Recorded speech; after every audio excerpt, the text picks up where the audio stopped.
Good evening, everybody. Thank you for coming tonight. Go ahead and find your seats. I know it's kind of filling up over on this side. If you're in the back, there's some seats over here. Yeah, we're going to get started here. I know people keep trickling in, but I just want to introduce to you guys tonight our speaker, Dr. Luke Conway. Okay, Dr. Conway fans. And I'm going to give you a little bit of information about Dr. Conway. He's an internationally known researcher in the areas of social and political psychology. His research focuses primarily on cognitive complexity and culture. Dr. Conway's scientific work on the complexity of political figures has been featured in popular media outlets such as The Washington Post, USA Today, and BBC Radio. Further, Dr. Conway's work has appeared in some of the most influential academic journals in the world, including all 5 of the most highly cited journals in the field of social psychology. The most influential journals in the field of political psychology and cross-cultural psychology, and the American Psychologist, circulated academic journal in the science of psychology. He's also given invited talks at the University of Michigan, Ann Arbor, Purdue University, the Midwestern Psychological Association, and the Wilderness Society, among others. In addition, Dr. Conway was recently chosen by the Department of Homeland Security to head up a prestigious team of top researchers in the world to study the linguistic patterns of radical groups. So if you guys would, please welcome Dr. Luke Conway. So before we get started in earnest tonight, I wanted to let you all know that I've launched a website that is geared towards students, that is devoted to issues of faith relevant to the community from a Christian point of view. That website is called The Apologetic Professor. Let that sink in for a second. You can thank my wife for the name, even though she refuses to be called the Apologetic Professorette. I don't know. She's not all in. But so, as you can see there, the website has cartoons, pictures of me standing on my roof. Yes, that is actually me. And controversial content such as dumb arguments that professors make against Christianity. So if you're wondering why a professor like me would hold as I do to traditional Christianity, check it out. Okay, there's going to be weekly articles posted on there and so forth. Apologeticprofessor.com is the website. You can type apologetic and professor into Google and it will come up. So things are not always what they seem to be. I remember when my wife and I went to Switzerland on our honeymoon, one of the places we wanted to see was called Blue Lake. Now, Catherine, my wife, claims she had a brochure that said Blue Lake was a 45-minute leisurely walk. Now, I'm one of those people, I don't know how you are, but I'm one of those people, it doesn't matter how leisurely the brochure says the walk is. I want to be carried by something, bus, car. Okay, but Catherine is an adventurous sort. She's going to look kind of bad in the story, by the way, but she's really, really the sweetest lady on earth, but she's very, persistent, okay? And so she really wanted to walk, so we walked. The quickest way to summarize the outcome of this decision is to say it was an epic disaster in every way. About 2 hours into our leisurely walk, we were lost on this trail that was supposed to take us to Blue Lake, somewhere in the Swiss Alps, high up in the Swiss Alps, just wandering around in this trail. And we thought that was bad. 2 hours later, we looked up and found out something worse. There was no trail at all. We're just literally wandering around in the Swiss wilderness with no point of direction or anything. So there was no sign of civilization at all, except we did see a few wandering dairy cows. They looked kind of like that. Okay. It was like a bad Billy Ray Cyrus song. Just me and her and some dairy cows. I just don't think they understand. Okay, so there you go.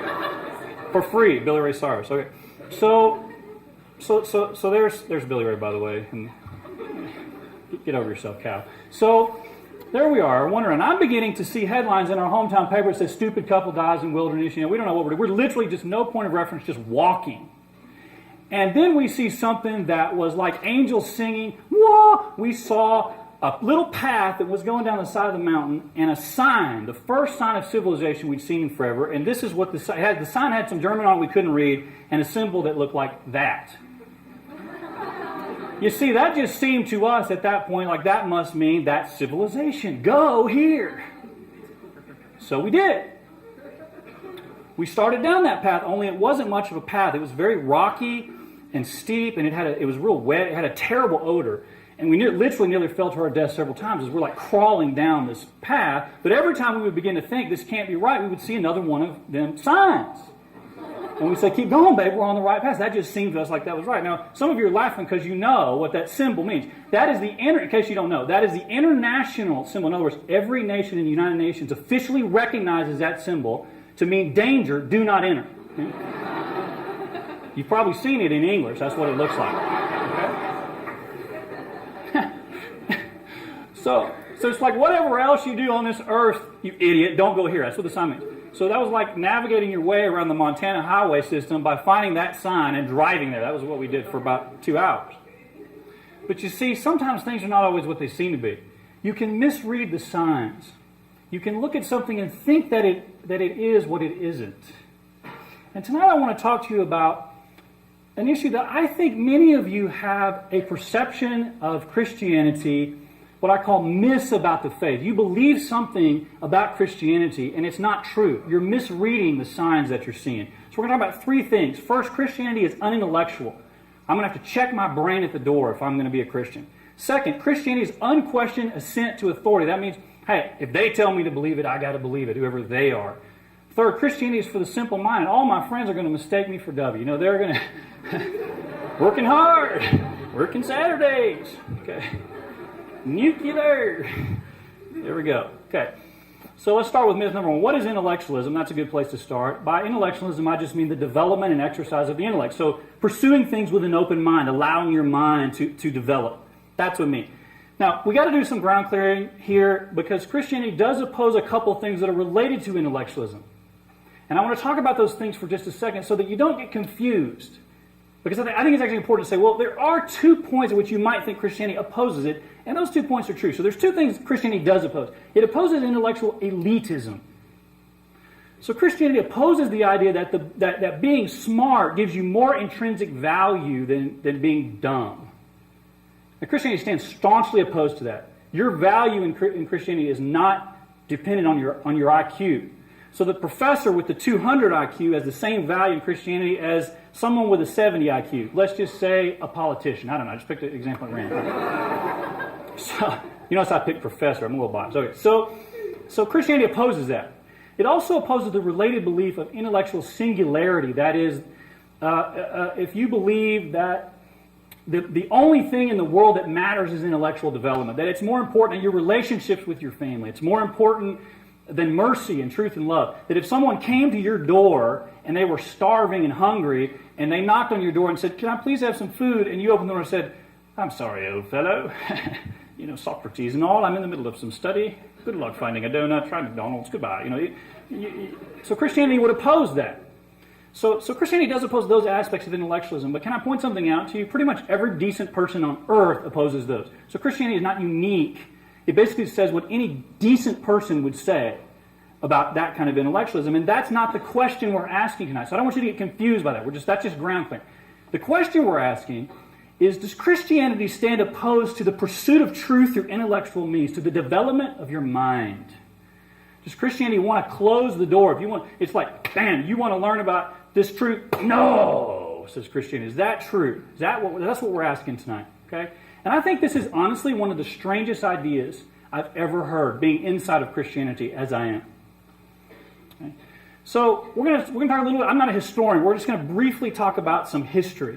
So I think it's useful to look at history. So the first thing you should do, you think Christianity is unintellectual. Here's what I want you to do. I want you to walk around. Next time you're walking around campus and you see Main Hall and you listen to your professors and you listen to this intellectual vibrancy, the first question you should ask yourself is the following: where did this come from?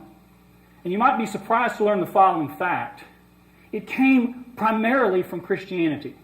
This is from that all-knowing source, Wikipedia. Professors use a lot more than they would care to admit. Okay, I'm not a historian, but I think this I don't study history, but I think this accurately represents, I don't think you find a historian that I know of that would disagree with this statement. Okay? The earliest universities were developed by who? By the church. The very icon, the pinnacle, the symbol of modern intellectualism, the university, guess where it came from? It was largely created by Christians. The system, now not the Montana system, you understand, but the idea of the university that we use came from within Christianity. Now I want you to imagine a parable with me. Let's imagine that this Friday night you want to go out, and imagine that what you're interested in is, I imagine all university students want to do this Friday night, you're interested in some serious intellectual debate. That's what y'all do Friday night, right? Is that it? Okay. So, unfortunately for you, the 10 friends you're going to hang out with are not interested in intellectual debate. They want to go to a bar and watch a pay-per-view of a Billy Ray Cyrus concert. Not your idea of intellectual stimulation, but you don't got anything better to do, so you tag along. So you go to what looks like a bar, right? You go in the bar, and you're kind of surprised that there's no TVs on or anything when you go in. You think this is a bar, it says it's a bar. You walk into the bar, and you see all these people talking, so you still think it's a bar. So you walk up to the first group of people, and you're thinking, well, this is a bar, so it's going to be low level of cultural dialogue. I got to go lower than Billy Ray Cyrus, so you turn and say, what do y'all think about Michael Bolton?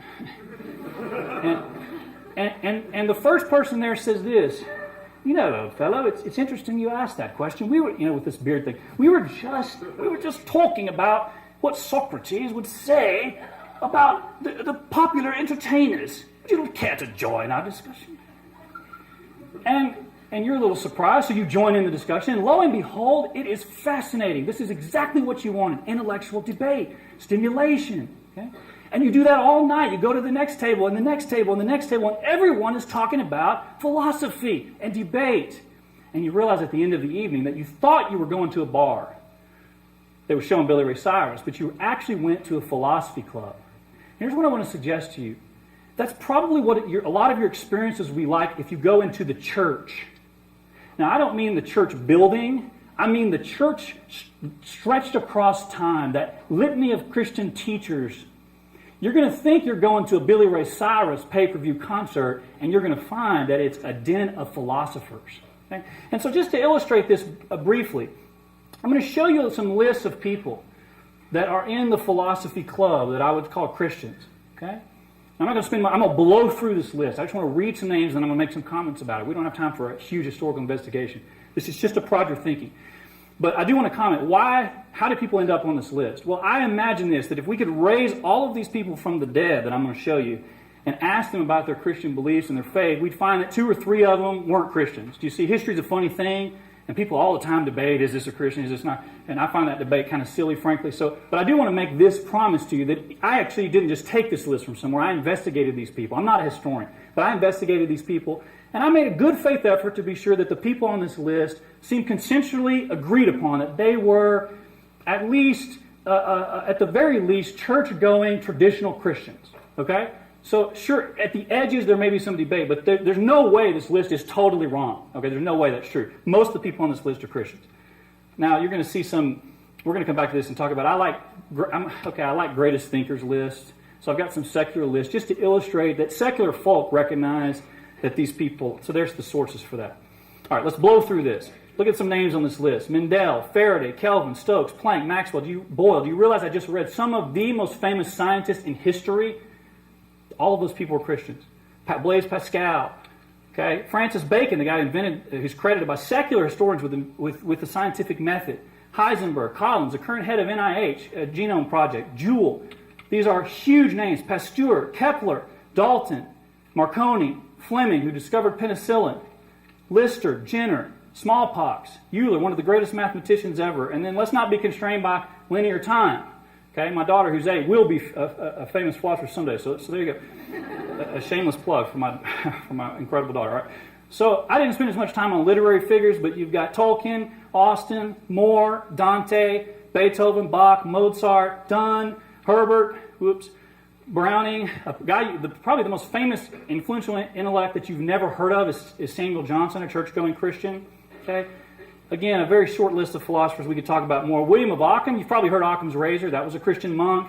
Kierkegaard, George Berkeley, Aquinas, Descartes. This is a who's who of the intellectual world that everybody, not just Christians, but secular people too, recognize they're geniuses.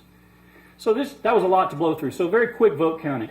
Okay. So how many of those people were on a secular top thinkers list? 22.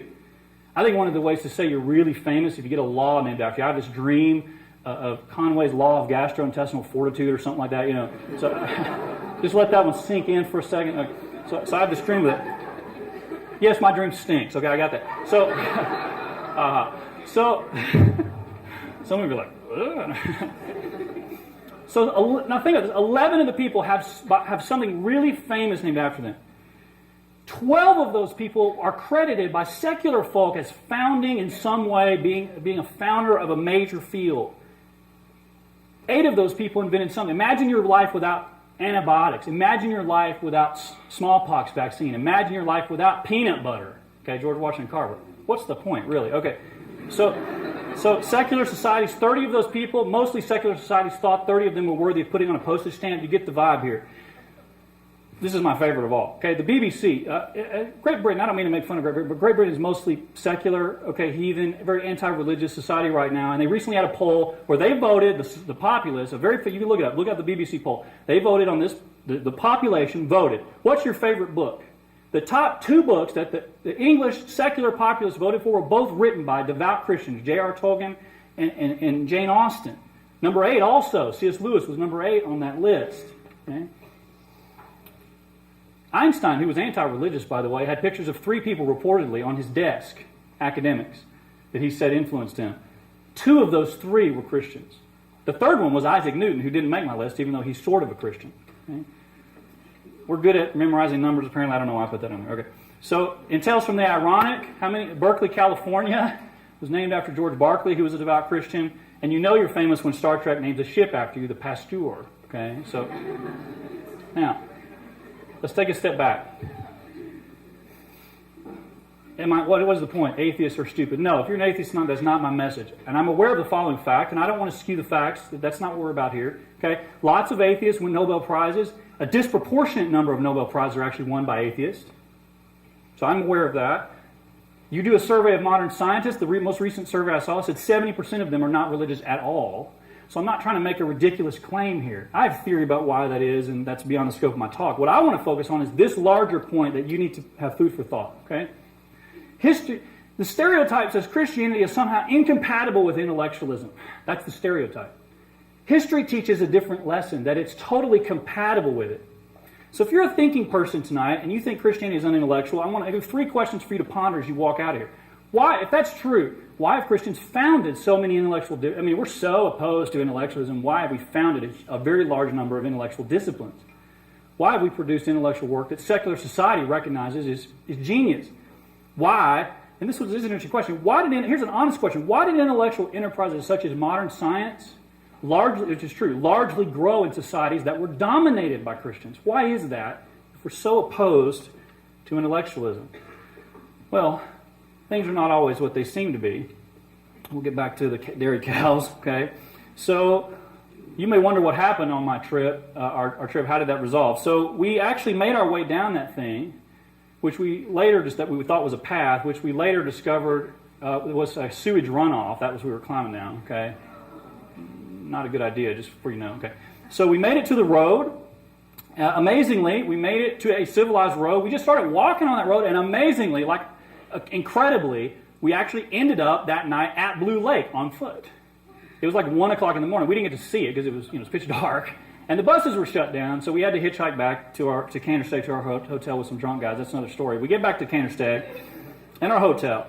Now here's a question for you. Just think, what do you think the first thing... So we're in our hotel. It's 3 a.m. in the morning, roughly.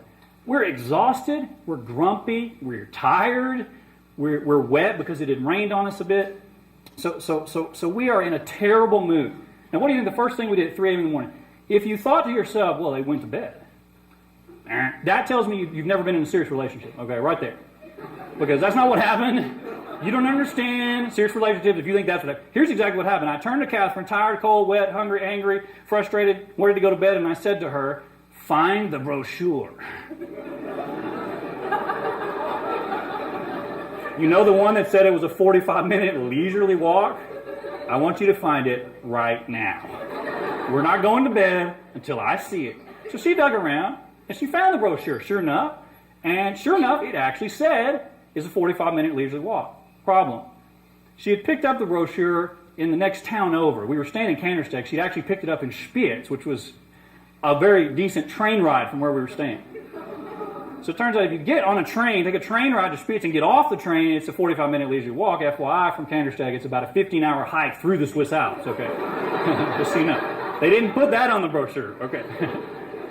But you see, it just seemed to Catherine, when she was reading it, it just seemed to her like, well, it must be from our town, right? That's what it seemed like to her, but things aren't always what they seem. It may seem like Christianity is unintellectual to you. But are you sure you're not misreading that brochure? Are you sure you're not approaching it with that? Maybe you don't have the context. Maybe you haven't fully investigated what's going on. Okay, so Christianity's produced the university system, produced a lot of intellectuals that almost everyone would say are rockin' geniuses. So it still raises, well, why does this myth persist? Where is it coming from?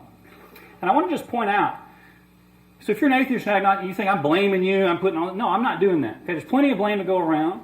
Okay, and a lot of it has to do with the behavior of modern American Christians. If I can be frank for a second, I see you, Pat, I'm looking at you. Okay, so I just want to say that to acknowledge and publicly recognize, I'm not talking about that a lot, but I just want to recognize there's plenty of blame. I'm not casting all the blame on an atheist or agnostic. But I also want to suggest that that's only part of the story. Part of the story leads us into our second myth. People have a stereotype, in my experience, of faith. When you say faith, it conjures up images in their mind that I think are completely disconnected from reality. They're not actually very well thought out. So I want to pursue that a little tonight. Now, to illustrate, here's two quotes from two famous atheists. Richard Dawkins says, people like to say faith and science can live together side by side, but they can't, he says. They're opposed. Why? Science involves questioning with logic, evidence, and reason, using your mind. Faith, he says, demands a positive suspension of critical faculties, by which he doesn't mean, get rid of people with tenure. He means you have to some of you didn't get that joke. Sorry, it wasn't top drawer. Okay, so that was on the B shelf. I should have let that go. He means thinking, okay? And Bill Maher says the same thing. Faith means making a virtue out of not. You see, there's this idea. You say faith, people think not thinking. You don't think with faith. Now, with that backdrop in mind, it's useful to actually see what the Bible says about faith. What does the Bible say? Let's play a little game of fill in the blank. Okay? Now, faith is this is what in Hebrews in the New Testament. Faith is the assurance of things hoped for, the conviction of things what? Now, some of you know, some of you don't know. Okay, it's kind of instructive for those of you that don't know. Now, you might think to listen to Richard Dawkins. You might think that what that says in there in the blank is the conviction of things you are obligated to believe on authority. The conviction of things you're not allowed to think about. Because it's faith, and thinking. Maybe we can't go there because that's thinking, that's faith.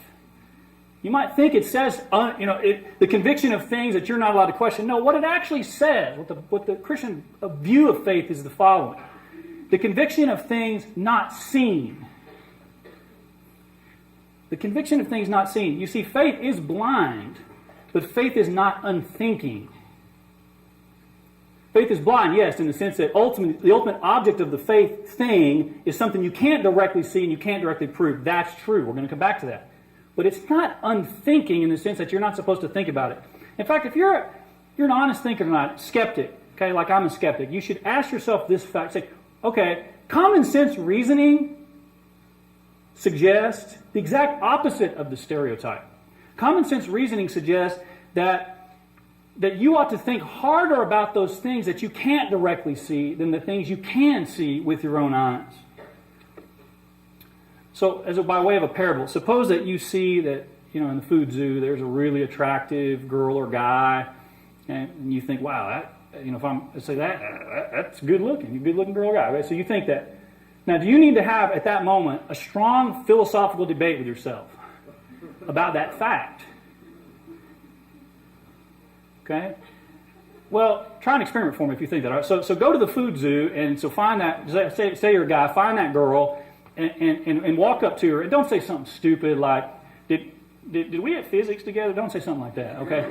Say something amazing like, I'm sorry, I just saw you from over there, and you are so stunningly beautiful that I can't concentrate on my dinner enough to finish it until I find out if you're attached, or if we can kind of hang out for a while.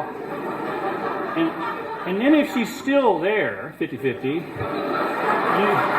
you do this experiment, follow it up like this and say, but before we can actually go see Shrek 85,431, before we can go do that tonight, we need to have a little debate about whether I actually think you're beautiful. Can we do that? So I brought Professor Chang from philosophy to mediate, and you see, no, you don't do that. That's not going to work, fellas, so don't try that, just for the record. Okay. don't do that. But why would that doesn't make any sense, right? You don't. The fact you experience it directly because you see it. You're directly experiencing the fact that you think that person is physically attractive.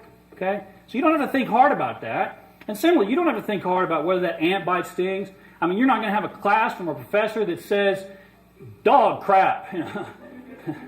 Does it really stink? The seminar, 15 weeks. You're not going to have that. That's not going to happen. Okay? Do we really have to have a debate about whether or not Michael Bolton is actually ugly? I mean, I think you just look at it, right? I mean, come on. I'm sorry, ladies. I know some people, but he's a brick with ears. You get me? You feel me? Okay, now watch. I'll show you. Now, I know some of you are like, I didn't see it. It's really subtle. Let me do it again, okay?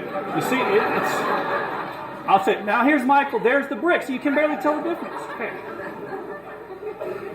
Now, let's go back to our parable for a second. Let's ask a different question. So you see that person in the food zoo, and you say, "Wow, that person is attractive," and you don't need to say, "Wow, do I have a philosophical debate about whether or not they're attractive?" No, but ask a different question: is that person going to be a good, intimate companion for me for the next 60 years? Now that's a different kind of question. Why? Because you can't see the future directly. The future is something that's out there. So if you care about that at all, and you ask that question, does it follow from that you should not think about? I mean, that requires something like faith, right? You can't think about that because it's in the future. It's the undiscovered country, as the Star Trek misquote of Shakespeare goes. Okay? You should think hard about that thing because you can't see that future directly. So if you want to find out, is that Mr. and Mrs. Right to spend the next 60 years with, you better think harder than if you want to figure out if it's someone that you think is attractive. Now, there's a danger here. The analogy of faith is blind is actually unfortunate in many ways. Because faith is blind doesn't mean you just shut your eyes to all facts. That's not what it means. Okay? What it means is the ultimate object of the thing can't be directly proved. That's true. But it doesn't mean you're supposed to just like, I'm not gonna look at anything. Thinking hard actually means making inferences from what you can see about what you can't. That's what it means. So you've got to use your eyes. You've got to use there's nothing to think about. Think about that. You don't have anything to think about if you can't see. The sense experience provides the fodder for thought. Okay? So let's go back to this analogy. Okay? Imagine that you go up to the guys, you go up to the girl in the food zoo, and you do your little speech, and here's what happens. She goes,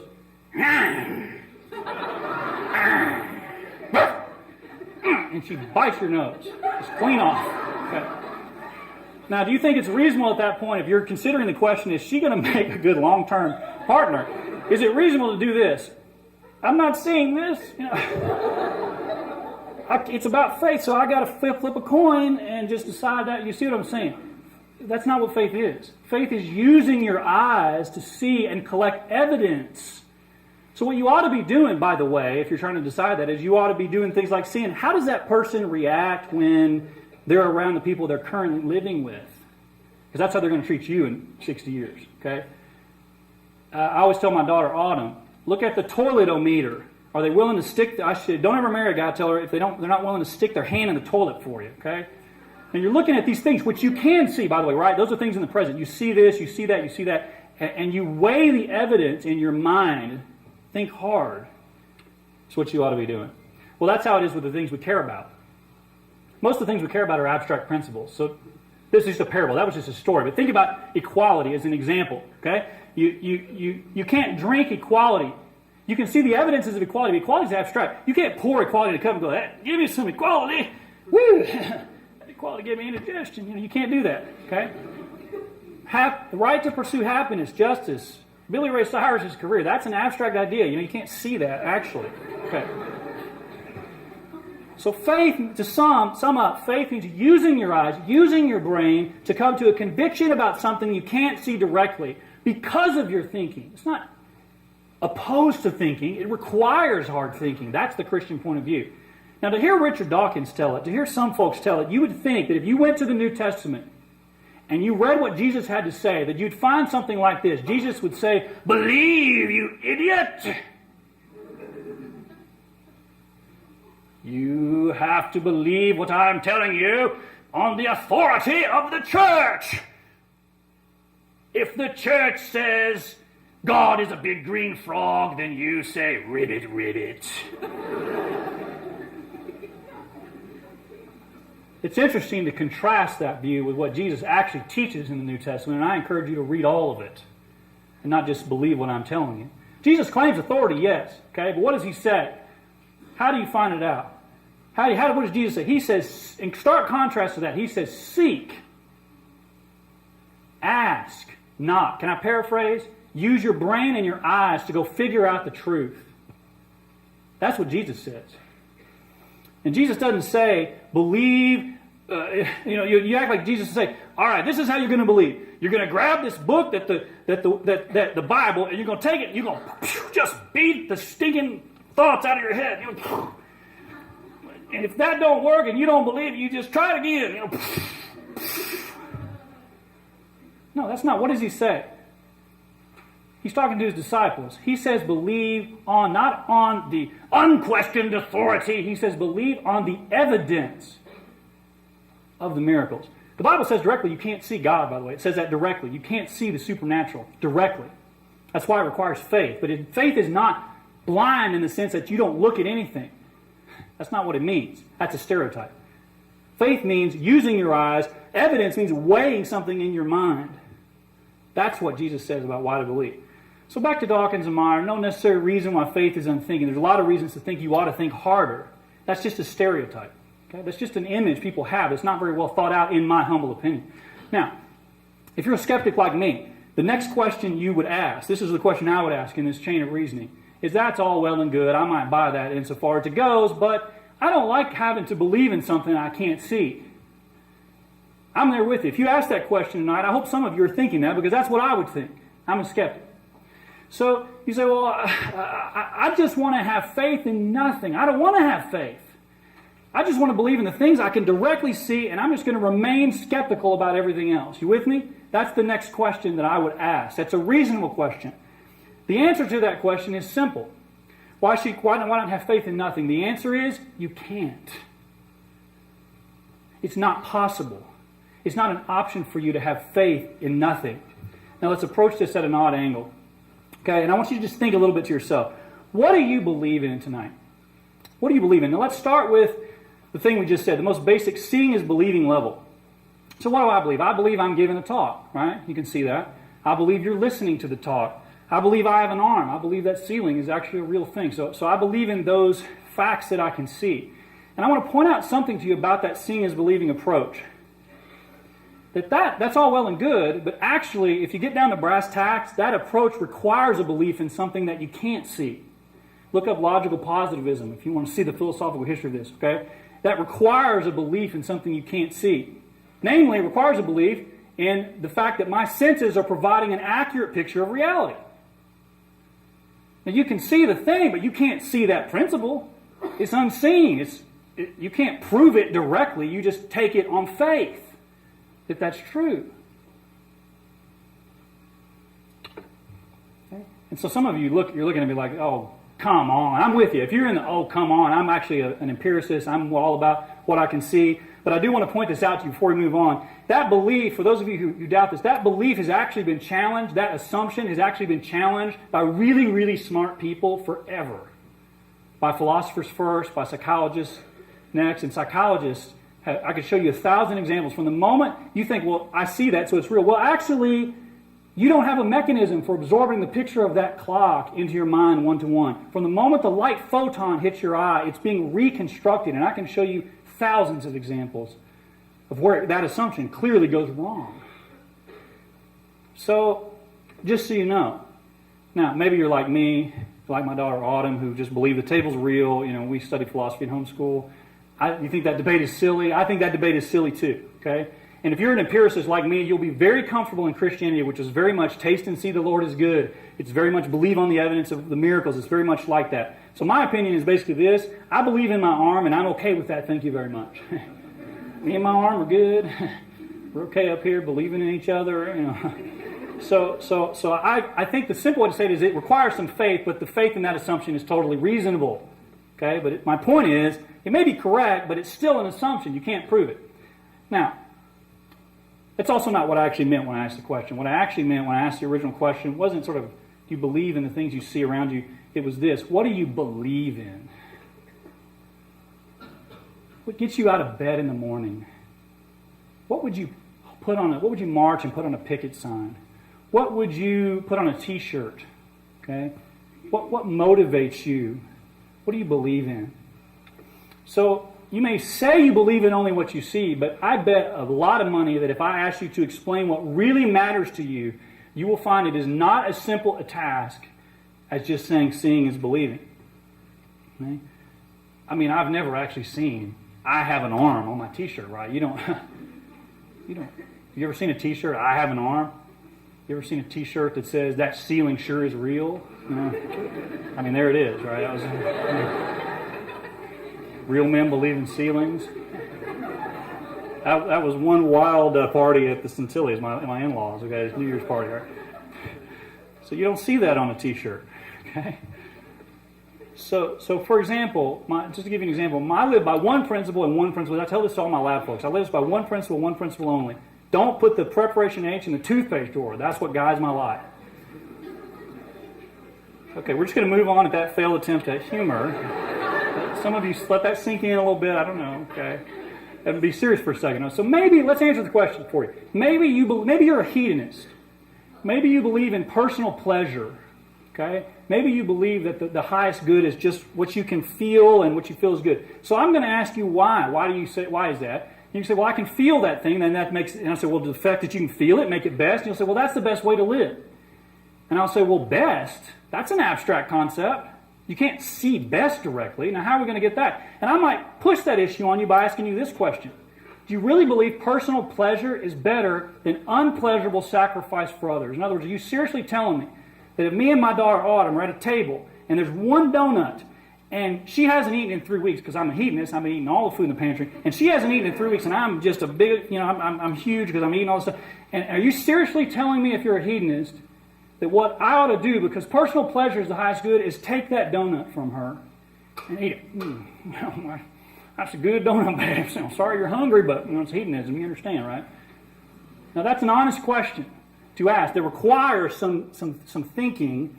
And I think what you're going to find is that at some point you're going to go down this rabbit hole if you honestly pursue why you believe what you believe. And at the bottom of that rabbit hole is going to be something that can only be defined as faith. It's like when my daughter was about 2 and she asked me a question that was something like, why is the sun yellow, Daddy? And I said, well, because it's hot, sweetie. And she said, well, why is it hot, Dada? And I said, well, because it's on fire. And she said, well, why is it on fire? You get the gist of it. Okay, you haven't had a 2-year-old if you don't know this experience. So why is it on fire, Dada? And I said, well, because it's made of gas. And she said, well, why is it on gas? I said, well, maybe we should look this stuff up, but I think it's because of the Big Bang and throwing gas around. And then she said, well, why is the Big Bang doing that? And then I finally had to say, to stop the regression, infinite regression, what all parents say at some point. They say, because that's just the way it is. And you don't have a child if you don't understand. That didn't stop the infinite regression, because the next question is, why is that just the way it is? And then that requires some honest thought on my part. And you know what the truthful answer to that question is? It's that I have faith in science. That's the honest answer. In other words, I believe that the people that study the sun, I've never been to the sun. You ever been to the sun? You ever actually look? I have faith that the people that study it know what they're talking about, and that the textbook writers know what they're talking about. And I read that, and I'm sure it's right. But you can't see your faith. You can't see the statement, science knows what it's talking about. You can't directly prove that. In fact, you can show examples where that's not true. And what I'm going to suggest to you is that's what it'll be like to you if you honestly pursue that rabbit hole down to the end. You will find that at the bottom somewhere, you're going to have to stop and defend an unseen, not entirely directly provable assumption of some kind that's going to require faith. So let's get off of something that we don't all agree on and talk about something that I'm sure we do all agree on, okay? Murdering people for fun is wrong. I started to take a show of hands for this to see if everybody agreed with that statement, but Sure enough, there'd be one person that wouldn't raise their hand. We'd all be creeped out. we'd all be walking on this side, getting out. There'd be like this one person over there. Okay, so I'm just going to take, rather than do that, in case there's someone who's not paying attention, doesn't raise their hand, I'm just going to take it as, I think, a fair statement that we all agree murdering people for fun, for personal pleasure, is not good, right? Is that fair? Okay, so murdering people for fun is wrong. You say, well, why do we believe that? That may seem like a simple question, but actually that's a really difficult question to answer. You say, well, because you shouldn't hurt other people. Well, I just had surgery to have my gallbladder removed, and that hurt. We say, well, no, that accomplished a greater good. What's greater? You see, that's actually not as easy as it seems. Oh, by the way, I think everyone would agree with that, except maybe a few CEOs, mass murderers, politicians. Okay, Richard Dawkins, in an uncharacteristically thoughtful essay, has an answer to that question. Okay, he says in his essay, he's answering the question, why do we have common morality? That's the question. Why do we have this? Why should we believe that murdering is wrong? Why should we believe it's bad to enslave your neighbor? And he has an answer to that question, which is very interesting. He says we should trust the masses. That's why. What he calls the liberal consensus. Consensus is just a fancy word meaning everybody agrees on it. So why should we believe murdering people? Why should we believe we shouldn't enslave our neighbor? It's because the masses say it's bad and we should trust them. And he admits in that essay, to his credit, that that's kind of a shaky premise, that you can't totally prove that, but it's the best we got, is kind of what he says in this essay. The point of this is that every system of belief has something behind it that is unseen and cannot directly be proved. That is, it has something that requires the biblical definition of faith. Everybody has faith in something. Richard Dawkins, we said, has faith in the liberal consensus. Bill Maher has faith in the human capacity for reason. Here's a quote from him. We talk about values. What does he value? What does he put his faith in? Rationality in solving problems. Now that's an abstract concept, by the way, okay, rationality. And the statement, I believe rationality is good, is extremely abstract. Extremely unseen. You can see evidences of rationality, but you can't see rationality. You can't drink it like Kool-Aid. It's an abstract concept. I think Bill Maher, by the way, only has faith. He's very narrow. His faith in his own, literally his own ability to reason, not anybody else's. Okay, he doesn't have a faith in my ability to reason, for example. Right? I picked on Pat Robertson earlier, so I'm trying to balance out. I'm an equal opportunity irritator. Right? So, by the way, I have faith in both those things too. Christianity has long defended the general consensual moral feeling amongst humans. Christianity has long defended against a lot of skeptical ages that would have attacked human reasons. Christianity has long defended human reason. So I have faith in both those things too, but I would just add that that's not good enough for me. That's not a good enough explanation for me. That's not a very solid faith for me. Okay. Now I hesitate to put this quote up. You may not know this, but the person that this room was named after, Harold Urey, was a very famous scientist. Do y'all know that? He won a Nobel Prize? Some of you? Yes? No? Okay. So he was an interesting fellow. He was an atheist, agnostic. He was actually raised a Christian, but his dad was a Christian minister, and he left the faith later on in his life during his science years. And he has this interesting quote. Now, I want to say before I put this quote up, I'm not actually trying to enter into the imbroglio over the complexity of life and the whole debate about the origins of life. Frankly, nothing is more irrelevant to my own faith than that debate. So I'm not putting this up to enter into that debate, and I'm not claiming this is the current state of science. So if you're an atheist, I'm not making any sort of radical claims about it. What I am making is the following claim. This is an epistemological thing. Okay? Harold Urey was an atheist, but he was a thinking atheist. He was a thoughtful atheist. And he couldn't envision what he believed. He couldn't see it, as that quote says. He can't even imagine how this could have happened. Why does he believe in it? As by his words, an article of faith. Not unreasonable faith, not faith that he hadn't thought a lot about, but still faith. Do you see? Some of you may be thinking I'm poking fun at Harold Urey. But no, I'm not poking fun at him. No. I think that not only should we have this building named after him, we should erect a statue 40 foot high to him in the Oval. And it'd be one of those big Texas statues that like waves and has a motion sensor, you know what I'm talking about? And it should say like, I'm Harold Urey, I have an article of faith and I'm proud of it, or something like that, you know. Because we should venerate good thinking, and he was just acknowledging what any, I think, honest person will acknowledge at the back of their belief system requires something, faith in something that you can't directly see. Now, there's an idea out there that the difference between a thinking and an unthinking person A colleague of mine once said to me, you can divide people into two classes, those that have faith and those that don't. And I respectfully disagree with that. You can't divide up people, as Richard Dawkins said, and say, faith means unthinking and no faith means thinking. Why? Everybody's got faith in something. The real difference between a thinking and unthinking person is precisely this. The unthinking person has an unexamined faith. That is, they got just as much faith as the thinking person, they just hadn't thought about why. They're not aware of it. The thinking person has an examined faith. That is, they have faith too, but they're aware of it and they can defend that faith with reasoning and thinking. So things are not always what they seem to be. For example, it may seem like this guy is Billy Ray Cyrus. I have a confession to make. I am Billy Ray Cyrus. I'm a part of a secret government program to lower the level of cultural dialogue, and this was a part of that. Some of you don't believe me, so there's Billy Ray, that's Billy Ray, and then there's Luke. See that? Okay. Let's do it again. Billy Ray, Luke. You feeling it? No? How about a different pose? There's Billy Ray, there's Luke. See? Billy Ray, Luke. Okay? My wife is also Miley Cyrus, as you can see there, but okay. The cool thing about going to this Halloween party we went to is Catherine suggested dressing up like Billy Ray and Miley, and I'm like, I don't even have to change clothes. That's actually what I normally wear. Great. So there she is. All right. Catherine was gracious, by the way, to let me put that picture up there. She's a trooper. All right. So let's be serious for a second. Let's play a game that I like to call Find the Christian. I'm going to patent this game show idea. It's going to be the next big cultural thing. Maybe not. Okay. Find the Christian. Which quote of these is from Christian teachings? So the first quote is, the ultimate in anti-dogmatism. If anyone thinks that he knows anything, he knows nothing as he ought to know. You can almost put that in a postmodern manual. Okay. Second quote is, these are truths about events that really happened. Their denials are falsehood. No sane person ever thought ultimate. It's the ultimate in dogmatism, the second quote. Find the Christian.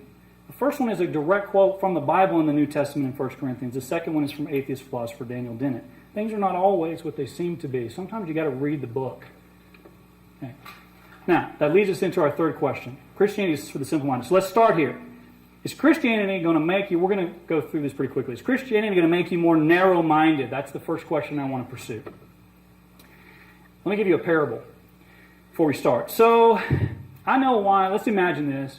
I know why American society is on the decline.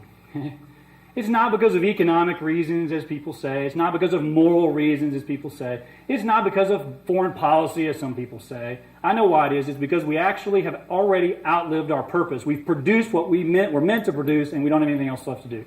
The thing we were meant to produce as a culture was the chicken McNugget. Okay? That's the pinnacle. There's nothing left for us to do, so we're just bored, and we're all going downhill. Okay. I once ate a chicken McNugget. This is a true story. A 9-month-old chicken McNugget sitting in the sun in my car in a trash pile for 9 months, and I picked it up and took a bite, and I'm like, it still got it. It's still good. That is a quality. That is the pinnacle. Now, my point in saying all this is the following, okay? Here's my point. If you believe that the chicken McNugget is the pinnacle of society, then by definition, you don't believe in a lot of other things. You can't believe that Billy Ray Cyrus is the pinnacle. You can't believe that Michael Bolton is the pinnacle. You can't believe the Whopper is the pinnacle. You see, if you believe something that by definition narrows, that's the definition of believing something, is it narrows the possibilities. Okay? Why do I point that out? Because just so you know, that it is true that Christianity will try in some ways to persuade you to become more narrow in the same way that changing your beliefs about anything naturally makes you more narrow. That's true. So just to give a couple examples. It's going to attempt to make you more narrow-minded about prejudice. Jesus is going to try to remove prejudices, racial prejudice. It's going to try to remove those from your life. So there's give no quarter to racial prejudice. No quarter to your prejudice that some people have about homeless people. No quarter to prejudices that you might have about convicts and all sorts of other folks. You're going to be required to treat each person as they are, without prejudice. It is going to try to make you more narrow-minded. Now, there's sort of the theological things. By the way, those things, I have an article on the website or two about what do you have to believe to be a Christian? What does that mean? So if you're curious about that, you can check that out. But it will attempt to make you more. There's actually not a huge. The Christian creed is actually not that long. Okay, it's actually not this enormous, as big as it's made out to be. Things that to be a Christian, to call yourself a Christian, you're supposed to believe. Okay, but Christianity will attempt to persuade you on certain issues. Okay, you can't really be a Christian if you don't believe that Jesus was God, that he died for your sins, as I believe, and that he rose death for your life. You can't, you see what I'm saying? But let's don't speak nonsense about it, that narrowness. That just means you believe something, right? So Christianity is Christianity. That's all it means. If you're going to believe it, then you're going to believe it. That's all it means. It doesn't mean that Christianity is actually making you more narrow in a unique sense. Every belief system is that way by definition. Atheism, too, by the way, is that way. If you're an atheist, by definition, you're excluding all supernatural. That's what it means to believe something. So that's not the question I'm asking. So I just wanted to get that out of the way, because there is truth to that. In some sense, Christianity will try to make you more narrow in a very specific sense. But the question I'm interested in is totally different. Are Christians simple-minded bumpkins at some kind of general level? Is the approach to knowledge that Christianity has going to turn you from a complex thinking person that I hope you are into some sort of simple person that just says, working hard, nuclear, working Saturday? You're going to have this go from complex to simple. And the answer to that question is unequivocally no. That's just a myth. That's not true. Okay, and our lab studies this. I do this for a living. Okay? And there's some scientific research that's in journals and stuff, including some from Jose Lead and I. Jose is at Cambridge. We just published some stuff on this. But who cares about scientific research? Let's not talk about that. Let's talk about something more interesting. So just for tonight, so I could back it up with science, but I'm not going to do that. Just for tonight, just for y'all, I prepared something using this new automated complexity system. So it's not scientific exactly. It's just for rhetorical purpose, just to make a point. I think the point actually is totally accurate, but this isn't actually scientific, just for the record. So what did I do? I had matched comparisons of famous atheists and famous Christians. So from the 1900s, I have two people you've probably never heard of, but who were super famous in 1900s England. That's Robert Blatchford and Chesterton. Blatchford was an atheist. Chesterton was a Christian. We quoted their whole most famous book in each case. So then we have people you've probably heard of. Bertrand Russell, one of the most famous atheists of all time. He wrote a book, Why I'm Not a Christian. C.S. Lewis, I've got a chapter from one of his famous apologetic works, Miracles. And then more recently, Richard Dawkins and a less famous Christian, David Quinn, had a debate. So we quoted those. Okay. So for comparison, I'm going to show you the average score for freshmen, college freshmen, which we have a lot of data on, and U.S. presidents, which we've coded almost all of them for complexity. Okay. As well as ants and monkeys. What? Should have taken that out. Okay. Just for the record, you can't code ants and monkeys if they don't speak English. You don't speak language. All right. That's just to give you a sense of the baseline, but all the other things are actually real. We actually really did it. So right above them, so gold bars are the comparison groups. Red are atheists, and what comes out as purple are the Christians. It comes out as blue on my screen. Right above the mongoose at the bottom, near the bottom, is Blatchford, the atheist. Then comes U.S. presidents. Then well above that comes college undergraduates, freshmen. Is nobody else bothered by the fact that college freshmen have a way higher complexity score? I don't know. All right, maybe it's just me. Right above the college undergraduates is Bertrand Russell. Consists a little bit above him is Richard Dawkins. And then we get to the Christians. Above him is G.K. Chesterton. Above him is David Quinn. And well above him is C.S. Lewis. Are you so sure that Christians are simple-minded bumpkins?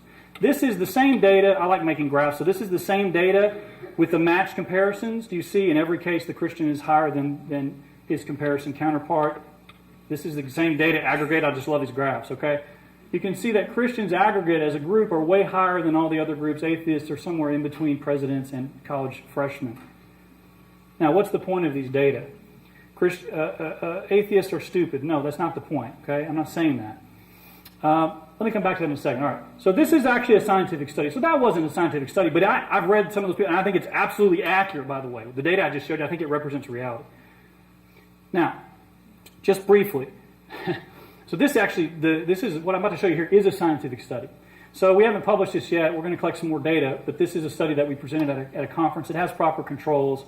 To make a long story short, C.S. Lewis was an atheist part of his adult life. And then he converted to Christianity. And throughout his life, when he was an atheist and when he was a Christian, he wrote letters to the same friend throughout his life, a guy named Arthur. And those letters have been published, and we coded them. Okay, we coded them from before he was a Christian and after he was a Christian. And the question I'm interested in is, did becoming a Christian make him a simple-minded bumpkin? Was he this complex guy, and then he became a Christian, and it's like, oh, nuclear? So did that happen to Lewis? And the answer is, whoa, no. No, that's not what happened to Lewis when he became a Christian. across religious and non-religious topics. He was more complex after he became a Christian. Now, what's the point? Am I saying atheists are stupid and not complex? No. In fact, if you ask my honest opinion, and we could code every atheist and Christian on earth, I bet they would be equal on complexity. I'm not trying to suggest that if you're an atheist tonight, I respect what you believe. I'm not trying to suggest, even though I don't agree with it, I respect it. I'm not trying to suggest that atheists are stupid. My point is different. Not that atheists are simple, but that Christians aren't. That's my point. And there's a lot of evidence that suggests Christians are not uniformly simple-minded people. Well, we're going to wrap up. Things are not always what they seem to be. Catherine and I took Autumn to a viewing at our church of the movie How to Train Your Dragon. And she was curiously unexcited about going to the movie. We didn't ask her anything about it. And then after she saw it, she was bouncing off the walls. She was so excited about having seen it. And we asked her, well, why'd you like it? And she said something like, Dad, I thought it was going to be, like How to Train a Dragon. And it became evident to me as she was talking, what she actually believed going in the movie was going to be was a documentary on how to train a dragon. Like an iguana or something. Like it was some creepy British guy going, all right, roll over. Here you go, Percy. Here's your pellet. Now let's teach it to sit up. So imagine her delight and surprise when she discovered that far from being a boring training manual, this was actually a vibrant, living thing. Now, what I want to suggest to you tonight is that's what many of your experience would be like, I imagine, if you watched the Christian movie.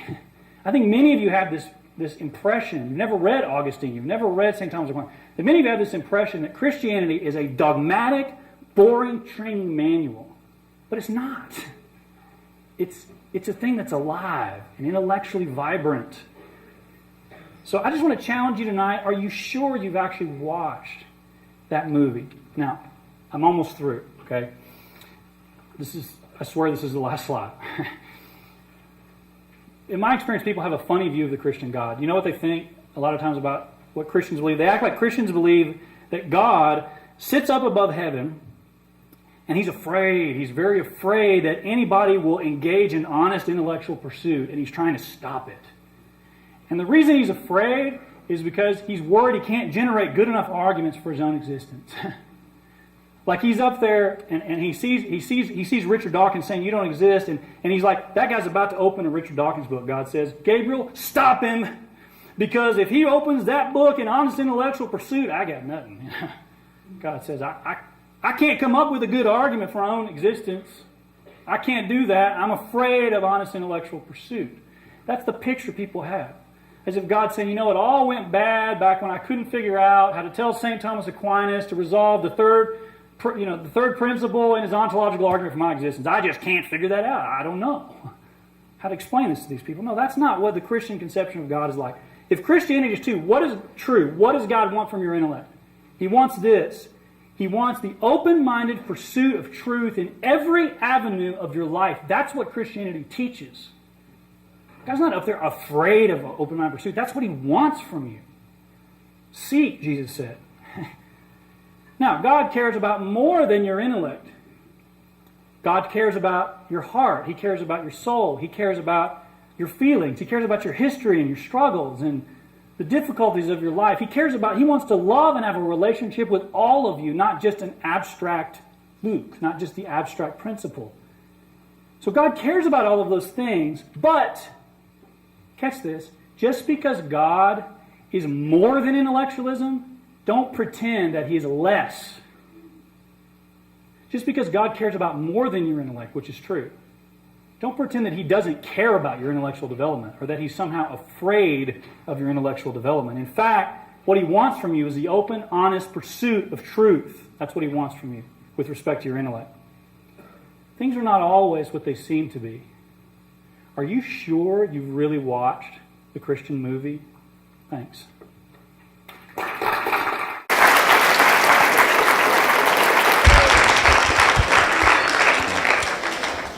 Well, thank you, Dr. Conway. Real quick here, guys, before we go, want to let you know this event was sponsored by Montana Crew, Chi Alpha, and InterVarsity. If you want more information about those groups, It'll be in the back on a card that looks like this. On there also is Luke's website he referenced, apologeticprofessor.com, and his email. If you have questions, I'm sure he's available afterwards. I'd also like to answer email, so feel free to get a hold of him that way. If you'd like to be contacted by someone just to learn more about any one of these groups or more about Christianity, there are cards you can fill out in the back and just drop in the bucket, and someone from one of these groups will get in touch with you. Let's see, also on there, if you're a professor tonight and you're interested, you can talk with Kristen Juris, and her email I think is up there. Yes, there's a faculty Christian group if you're interested in that.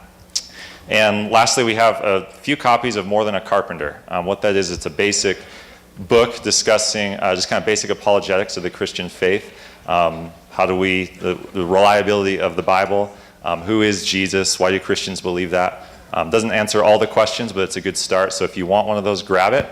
If we run out and you want one, just fill out a card and say, I want a book. And I think that's all about it. So thank you for coming. Would you guys thank Dr. Conway one more time for me? And that's all.